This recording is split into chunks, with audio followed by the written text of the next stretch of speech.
जय Hind to all. यहाँ पे आपको दिख रहा होगा BSc second year chemistry semester third, और टॉपिक का नेम या चैप्टर नेम आप देखेंगे यूनिट फर्स्ट में केमिकल काइनेटिक्स है, और क्लास 12th केमिस्ट्री में चैप्टर थर्ड है केमिकल काइनेटिक्स। तो इस वीडियो में हम लोग केमिकल काइनेटिक्स के स्टार्टिंग के टॉपिक को कवर करेंगे। जैसे यहाँ पे राइट है रेट ऑफ ए रिएक्शन, तो आज जो है हम लोग डिस्कस करेंगे वो किस पे डिस्कस करेंगे, रेट ऑफ रिएक्शन पे। स्टार्ट करते हैं। यहाँ पे राइट है केमिकल काइनेटिक्स और काइनेसिस। काइनेसिस का मीन्स होता है मूवमेंट। क्या मीन्स होता है? मूवमेंट।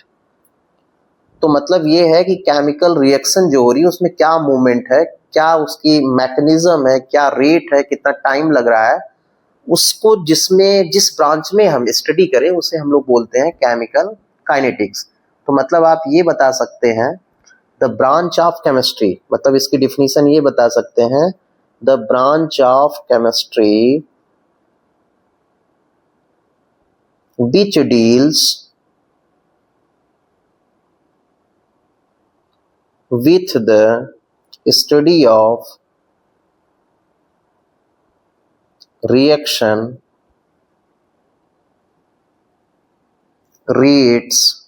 रेट का मतलब यहाँ टाइम से है, मतलब कितना टाइम हम लोग कंज्यूम कर रहे हैं, एंड देयर मैकेनिज्म, उसे हम क्या बोलेंगे? Chemical kinetics. तो केमिकल काइनेटिक्स का मतलब ये है कि केमिस्ट्री की ऐसी ब्रांच जिसमें हम रेट ऑफ रिएक्शन को डिस्कस करें, उसके मैकेनिज्म को समझें, उसमें कौन सी एनर्जी इन्वॉल्व हो रही है उसको समझें, उसे हम लोग क्या बोलेंगे? Chemical kinetics. तो आप यहाँ पे ये भी डिफिनेशन राइट कर सकते हैं कि which deals with the rate of chemical reaction and the factor affecting the rate of reaction, mechanism of the reaction is called the chemical kinetics.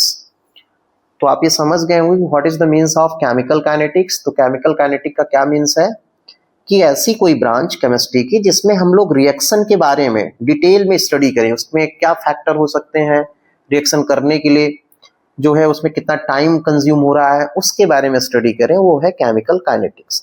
अब फर्स्ट वर्ड यहाँ पे देखिए राइट है फिजिबिलिटी ऑफ रिएक्शन। तो reaction possible है कि नहीं। देखिए एक चीज और क्लियर कर दें, केमिस्ट्री आपको ये सिखाती है कि आप लाइफ में कैसे रिलेशन में रहें, मतलब आपकी केमिस्ट्री जो है दूसरे के साथ कैसी रहे। आपने कभी टीवी सीरियल या मोबाइल में देखा होगा कि ये बोला जाता है कि इन दोनों के बीच की जो केमिस्ट्री है वो कैसी है। तो केमिस्ट्री आपको रिलेशनशिप के बारे में जो है डिटेल में बताती है। जैसे यहाँ पे राइट है फिजिबिलिटी ऑफ ए रिएक्शन, मतलब रिएक्शन फिजिबल है कि नहीं। फिजिबल का मतलब है कि पॉसिबल है कि नहीं। ये सब कुछ डिपेंड करता है किस पे? थर्मोडायनेमिक्स में। थर्मोडायनेमिक्स आप 11th में पढ़े होंगे थर्मोडायनेमिक्स। तो देखिए थर्मोडायनेमिक में एक वर्ड है गिब्स एनर्जी। क्या वर्ड है? Gibbs energy. मतलब डेल्टा जी को हम लोग बोलते हैं गिब्स एनर्जी। तो डेल्टा जी जो है वो लेस देन जीरो होता है। लेस देन जब जीरो होगा तो रिएक्शन पॉसिबल है। क्या आप बताएंगे कि रिएक्शन कब पॉसिबल होती है? जब डेल्टा जी मतलब गिब्स एनर्जी लेस देन क्या हो? जीरो हो, मतलब माइनस में हो, तब जो है आप ये बताएंगे कि रिएक्शन क्या है? पॉसिबल है। तो आप ये समझ गए होंगे कि रिएक्शन पॉसिबल कब होती है? जब डेल्टा जी की वैल्यू क्या होती है? यहाँ पे निगेटिव होगी। इतना आप समझ गए। अब हम लोग टाइप्स ऑफ रिएक्शन की बात करेंगे। तो टाइप्स ऑफ रिएक्शन में आप देखेंगे कि 3 टाइप्स है। एक है फास्ट रिएक्शन, सेकंड है स्लो रिएक्शन, और थर्ड है मॉडरेट रिएक्शन। तो ये सब कुछ डिपेंड करता है टाइम पे। जैसे फास्ट रिएक्शन का मतलब है, आप देखे होंगे कि यदि सोडियम को यदि हम वाटर में ऐड करें तो यहाँ पे जो प्रोडक्ट बनता है वो प्रोडक्ट क्या होता है हमारा? Na2O प्लस क्या? Hydrogen gas. तो ये जो है एक्सोथर्मिक रिएक्शन है और बहुत जल्दी से हो जाती है। स्लो रिएक्शन तो आप देखे होंगे कि रस्ट फॉर्मेशन, यदि रस्ट लग रहा है तो इसमें टाइम ज्यादा लगेगा। डायरेक्ट रस्ट नहीं फॉर्म होगा, कुछ टाइम लगेगा उसमें, तो वो स्लो रिएक्शन है। मॉडरेट रिएक्शन का मतलब है कि केमिकल रिएक्शन जो है वो इंटरमीडिएट हो, मतलब वो बीच में हो, इंटरमीडिएट बिटवीन किसके, fast and slow, fast and क्या, स्लो के बीच जो रिएक्शन होती है उसे मॉडरेट बोलते हैं। मतलब ना ही वो ज्यादा हो, ना ही वो उसमें टाइम कम लगे, ना ही बहुत जल्दी हो और ना ही बहुत कम टाइम लगे, उसे हम लोग क्या बोलेंगे, जो है मॉडरेट रिएक्शन। अब क्लियर हो गया होगा ये। तो अब जो फर्स्ट टॉपिक गिवन है रेट ऑफ रिएक्शन, उसको हम लोग देखेंगे। ध्यान से देखिएगा, रेट ऑफ रिएक्शन ये सबसे इंपॉर्टेंट है, रेट ऑफ रिएक्शन, यही आपका फर्स्ट टॉपिक है। तो देखिए रेट ऑफ रिएक्शन में आपको करना क्या है, बहुत ही सिंपल है। आप बस ऐसे समझिए कि यहाँ पे मैंने, तो आप ये समझिए कि मैं एक रिएक्शन राइट कर रहा हूं R, और यहाँ पे P क्या है, प्रोडक्ट है।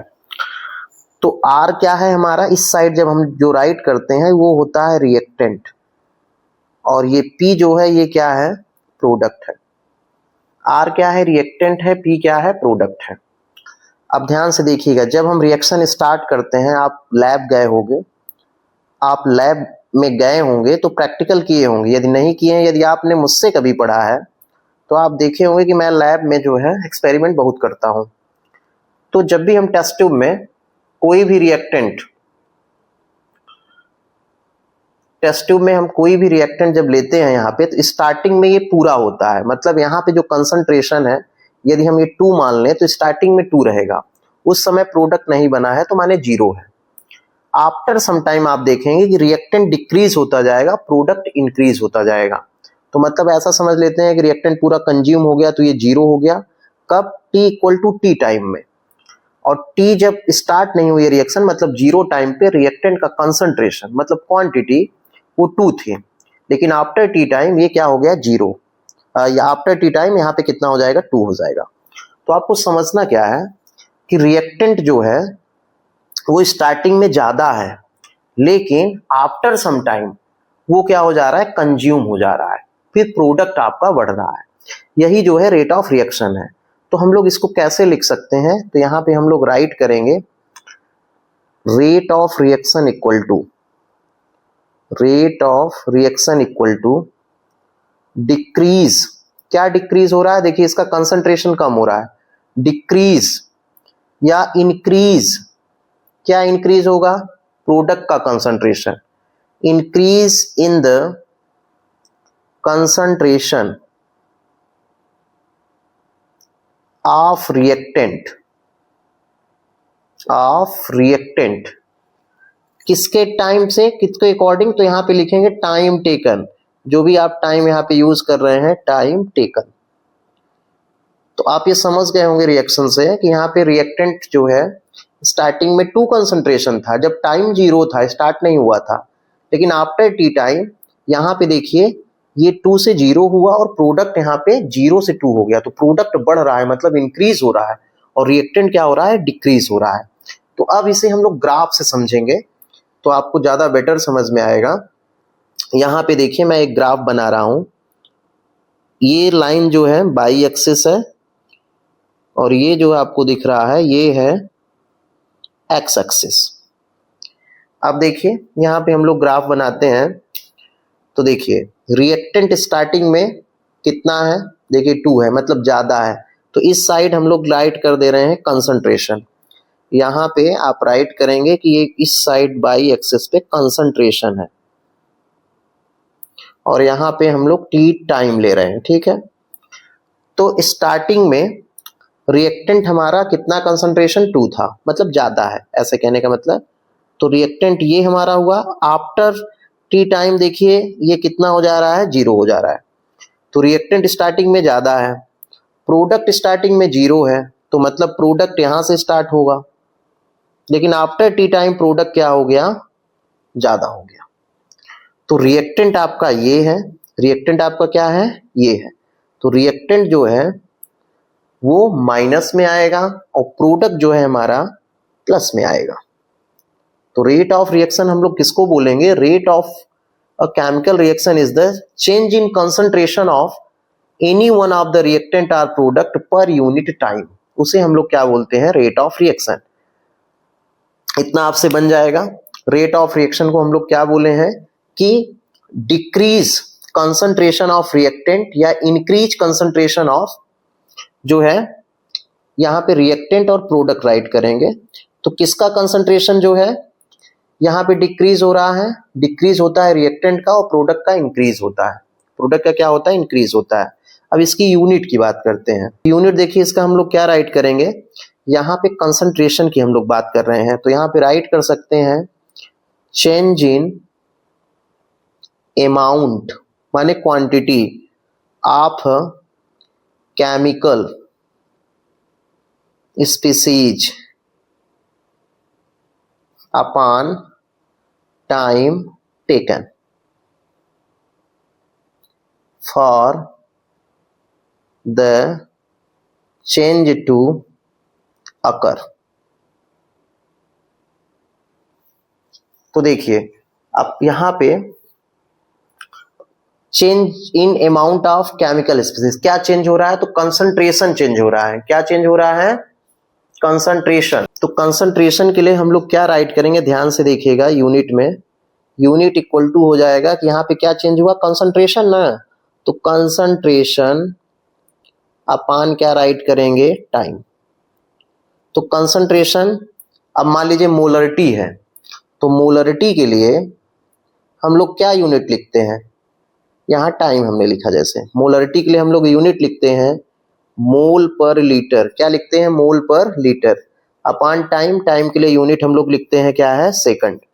तो क्या लिख सकते हैं इसे, मोल, लीटर ऊपर जाएगा तो इनवर्स हो जाएगा, और सेकंड नीचे से ऊपर जाएगा तो ये भी क्या हो जाएगा, सेकंड इनवर्स। तो यूनिट क्या हो जाएगी रेट ऑफ रिएक्शन की, mole litre inverse second inverse. अब देखिए कोई रिएक्शन है, अब उसको हम लोग कैसे राइट करेंगे, तो ध्यान से देखिए, जैसे मान लीजिए यहाँ पे हमने कोई रिएक्शन लिया था R, और यहाँ पे क्या हमने बना दिया, प्रोडक्ट P बना दिया, ठीक है। तो यदि हमें एवरेज रेट इसका निकालना है, क्या निकालना है, average rate, average rate of reaction.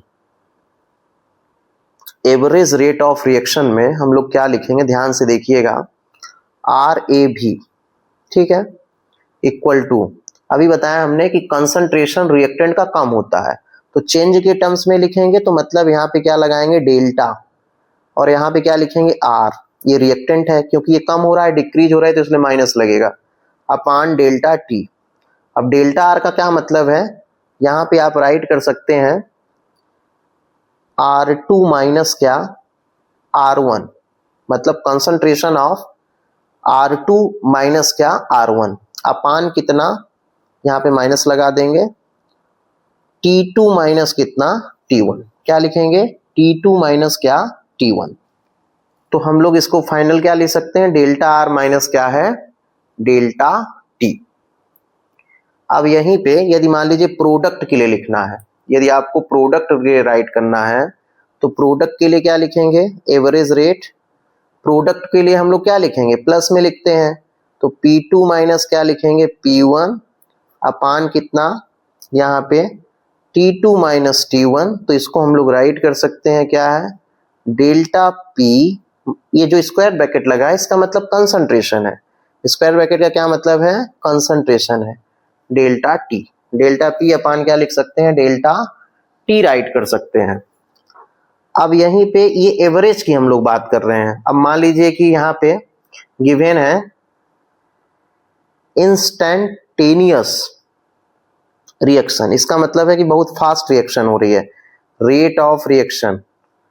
तो उस केस में हम लोग क्या लिखेंगे, तो देखिए यहाँ R एवरेज लिख रहे थे, तो यहाँ पे R लिखेंगे रेट ऑफ रिएक्शन, INST मतलब instantaneous, equal to minus d reactant के लिए R अपान कितना, DT, ठीक है, इक्वल टू क्या हो जाएगा, स्लोप माइनस। क्यों स्लोप हुआ माइनस, क्योंकि आपने जब ग्राफ बनाया था तो आपको याद हो कि यहाँ पे ये हम ऐसे नीचे ले जा रहे थे, तो ये माइनस में स्लोप आ रहा है। फिर यहाँ पे प्रोडक्ट के लिए जब आप लिखेंगे तो प्रोडक्ट के लिए किसमें होगा, हमेशा याद रखेंगे कि यदि हम प्रोडक्ट के लिखे राइट करेंगे तो वो प्लस में होगा, क्योंकि प्रोडक्ट हमारा इंक्रीज होता है, dp अपान क्या हो जाएगा dt, और स्लोप हमारा प्लस में होगा क्योंकि वो जो है हमारा ऊपर की तरफ इंक्रीज हो रहा है। तो इंक्रीज की वजह से वहां पे हम लोग क्या लिखेंगे, प्लस का स्लोप, और यहाँ पे क्या लिखेंगे, माइनस का स्लोप। अब जैसे मान लीजिए कोई रिएक्शन है, ध्यान से देखिएगा, हम लोग एग्जाम्पल से समझेंगे कि यहाँ पे कोई भी रिएक्शन है, जैसे Hg लिक्विड है प्लस Cl2 लिक्विड है, मतलब ये Hg जो है, हाँ लिक्विड है, Cl2 गैस है, लिक्विड नहीं है, तो यहाँ प्रोडक्ट बन रहा है HgCl2 सॉलिड का। अब किसी ने कहा कि रेट ऑफ रिएक्शन जो है इसका आपको राइट करना है, तो रेट ऑफ रिएक्शन जो है हम लोग कैसे राइट करेंगे, ध्यान से देखिएगा। रेट ऑफ रिएक्शन यदि आपको राइट करना है तो क्या लिखेंगे, रिएक्टेंट के लिए पहले लिखते हैं, तो क्या लिखते थे, रिएक्टेंट के लिए माइनस डेल्टा Hg, मतलब कंसंट्रेशन ऑफ Hg अपान कितना, डेल्टा T इक्वल टू, अब इसके लिए Cl2 के लिए लिखना है तो क्या लिखेंगे, minus delta concentration of Cl2 अपान कितना, डेल्टा T। अब मान लीजिए HgCl2 प्रोडक्ट के लिए लिखना है, ये तो रिएक्टेंट के लिए था, प्रोडक्ट के लिए राइट करना है तो कितना राइट करेंगे आप, तो प्रोडक्ट के लिए आप राइट करेंगे क्या, प्रोडक्ट हमेशा प्लस में होता है, तो कंसंट्रेशन ऑफ HgCl2 अपान कितना, डेल्टा T। ये किसके लिए लिखेंगे आप, प्रोडक्ट के लिए। अब यहीं पे मान लीजिए एक इक्वेशन और हम लोग जो है समझते हैं, यहाँ पे गिवन है जैसे 2HI गैसेस स्टेट में है, गिब्स यहाँ पे है H2 प्लस गैस में, I2 गैस में। अब जो है इसका रेट ऑफ रिएक्शन आपको राइट करना है, क्या करना है, इसका रेट ऑफ रिएक्शन आपको राइट करना है। तो देखिएगा ध्यान से, रेट ऑफ रिएक्शन हम लोग कैसे लिखेंगे, तो यहाँ पे देखिए रेट ऑफ रिएक्शन राइट करेंगे तो rate of reaction equal to लिखेंगे, देखिए जितना यहाँ पे स्टोकियोमेट्री है, स्टोकियोमेट्री का मतलब जो नंबर है, तो स्टोकियोमेट्री को जितना भी ये राइट रहेगा, तो यदि 2 है तो 1/, करके लिखेंगे, माइनस तो लिखते ही हैं, यहाँ पे 1/, कितना लिखेंगे, 2 concentration of HI upon delta T। क्या लिखेंगे, ये 2 कहां से आया, तो देखिए 2 स्टोकियोमेट्री है, 1/2 लिखेंगे, और माइनस तो लगाएंगे क्योंकि इसका कंसंट्रेशन कम होता जाएगा धीरे धीरे, इक्वल टू, प्रोडक्ट के लिए लिखेंगे तो देखिए यहाँ पे कोई स्टोकियोमेट्री नहीं है, कोई स्टोकियोमेट्री नहीं है तो कोई आप जो है यहाँ पे लिखेंगे नहीं, नंबर नहीं लिखेंगे, तो क्या राइट करेंगे, delta concentration of H2 upon delta T equal to, इसके लिए क्या लिखेंगे, कंसंट्रेशन ऑफ I2 अपान कितना, डेल्टा T। अब आपसे बन जाना चाहिए, इजी है। नेक्स्ट एग्जांपल से हम लोग समझेंगे रेट ऑफ रिएक्शन कैसे राइट करेंगे। तो देखिए जैसे इक्वेशन यहाँ पे राइट है, 5Br minus aqueous plus BrO3 minus aqueous plus 6H positive aqueous gives 3Br2 aqueous plus 3H2O। अब जो है हमें इसका रेट ऑफ रिएक्शन लिखना है, तो देखिए रेट इक्वल टू क्या राइट करेंगे, रेट इक्वल टू हो जाएगा यहाँ पे, देखिए जितना स्टोकियोमेट्री है रिएक्टेंट में है तो माइनस करना है, 1 के अपान करना है, तो 1 अपान, यहाँ माइनस लगाएंगे, माइनस 1/5